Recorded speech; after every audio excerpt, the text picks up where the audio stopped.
In this video, I'm going to show you exactly how to extrude shapes in Inkscape to create a simple 3D style effect using the built-in extrusion extension.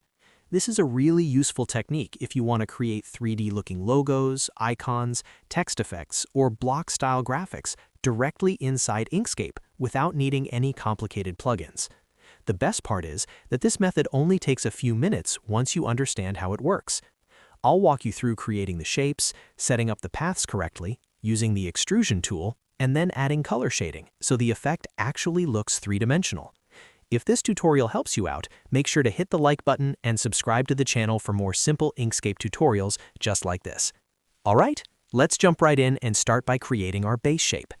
First, open Inkscape and create the initial shape you want to extrude.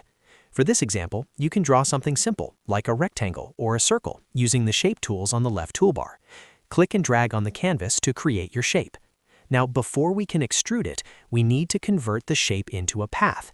This step is extremely important because the extrusion extension works by connecting nodes between paths. To do this, select the shape and press Ctrl+Shift+C on your keyboard, which converts the object to a path. You can also do this by going to the top menu and clicking Path and then Object to Path.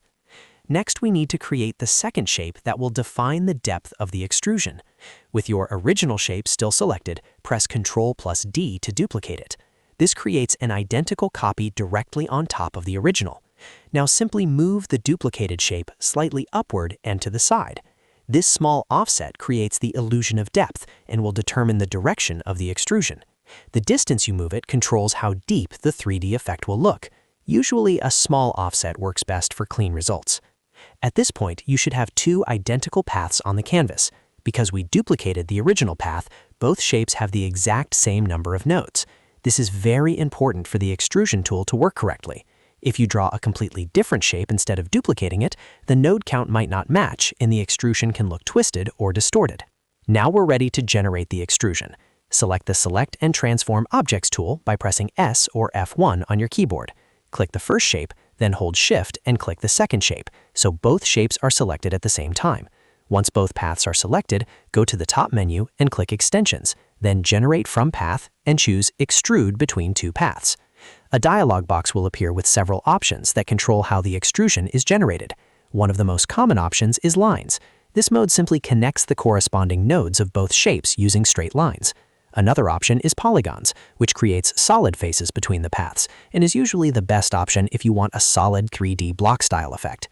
There is also a Follow Curves option, which attempts to maintain curvature between shapes, and this can be useful if you are working with curved paths. Before applying the effect, enable the Live Preview checkbox so you can see exactly how the extrusion will look. This preview helps you confirm that the nodes are connecting properly and that the depth direction looks correct. Once everything looks good, click Apply and then click Close. Inkscape will generate the extruded surfaces between the two shapes automatically. Now you'll notice that the extrusion is created as a grouped object. If you want to edit the individual faces to add shading or different colors, you'll first need to ungroup it. To do this, select the extrusion and press Ctrl+U to ungroup. After ungrouping, you can click individual side faces and change their fill colors to slightly darker or lighter shades. This is a simple trick that dramatically improves the 3D look by simulating lighting and shadow.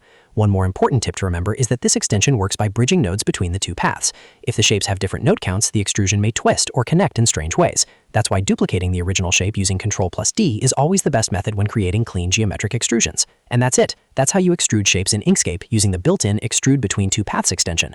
Once you understand this technique, you can start experimenting with text, logos, icons, and more complex shapes to create really nice dimensional designs. If you found this tutorial helpful, make sure to hit the like button and subscribe to the channel for more Inkscape tutorials, design tips, and simple step-by-step guides. Thanks for watching, and I'll see you in the next video.